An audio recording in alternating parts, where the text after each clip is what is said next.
ಎಲ್ರಿಗೂ ನಮಸ್ಕಾರ. ಆದ್ಯಂತದತ್ತ ನಡೆಗೆ ಸ್ವಾಗತ. ನಾನು ಶ್ರೀವತ್ಸ ಕಶ್ಯಪ್ ಮಾತಾಡ್ತಾ ಇದ್ದೀನಿ.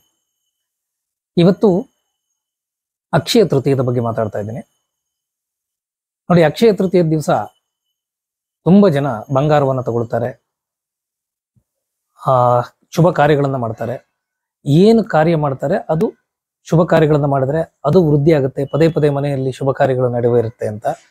ಅದೇ ರೀತಿ ಬಂಗಾರ ತಗೊಳ್ಳೋದ್ರಿಂದ ಪದೇ ಪದೇ ಬಂಗಾರವನ್ನ ಮನೆಯಲ್ಲಿ ತಗೊಳ್ಬಹುದು ಮತ್ತು ಸಮೃದ್ಧಿ ನೆಲೆಸುತ್ತೆ ಅನ್ನೋ ಉದ್ದೇಶ.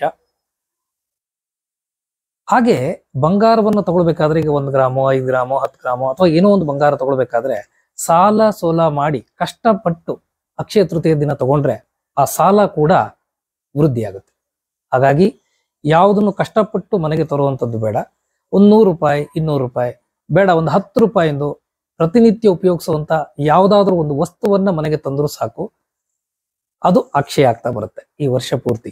ಅದಲ್ಲದೆ ನಾವು ಅಕ್ಷಯ ತೃತೀಯ ದಿನ ನಮ್ಮ ಮನಸ್ಥಿತಿ ಹೇಗಿರುತ್ತೆ ಅದೇ ತರ ವರ್ಷವೆಲ್ಲ ಇರ್ತೀವಿ. ಇವತ್ತು ನಾವು ಒಳ್ಳೆ ಆಲೋಚನೆ ಮಾಡ್ತಾ ಪೀಸ್ಫುಲ್ ಮೈಂಡ್ ಇಂದ ಇದ್ರೆ, ಶಾಂತಿಯಿಂದ ಇದ್ರೆ, ಖುಷಿಯಿಂದ ಇದ್ರೆ, ನಗುನಗುತ್ತಾ ಜೀವನ ಮಾಡ್ತಾ ಇದ್ರೆ ಈ ವರ್ಷ ಪೂರ್ತಿ ನಗುನಗುನಲ್ಲೇ ನಾವು ಕಳಿತೀವಿ. ಅದೇ ನೆಗೆಟಿವ್ ಆಗಿ ಥಿಂಕ್ ಮಾಡ್ತಾ ಇದ್ರೆ ಆ ನೆಗೆಟಿವೇ ನಮ್ಗೆ ಅಟ್ಯಾಕ್ ಆಗುತ್ತೆ. ಸೊ ವರ್ಷ ಪೂರ್ತಿ ನೆಗೆಟಿವ್ ಅಲ್ಲೇ ಇರಬೇಕಾಗುತ್ತೆ, ನಕಾರಾತ್ಮಕ ಚಿಂತನೆಗಳು ಬರ್ತಾ ಇರುತ್ತೆ. ಹಾಗಾಗಿ ಆದಷ್ಟು ನಾವು ಇವತ್ತು ಖುಷಿಯಾಗಿರೋಣ, ಸಂತೋಷದಿಂದ ಇರೋಣ, ಈ ವರ್ಷ ಪೂರ್ತಿ ಖುಷಿಯಿಂದ ಇರೋಣ. ಅದಾಗಿತ್ತು ಇವತ್ತಿನ ವಿಶೇಷ. ಎಲ್ರಿಗೂ ನಮಸ್ಕಾರ. ಜೈ ಗುರುದೇವ್.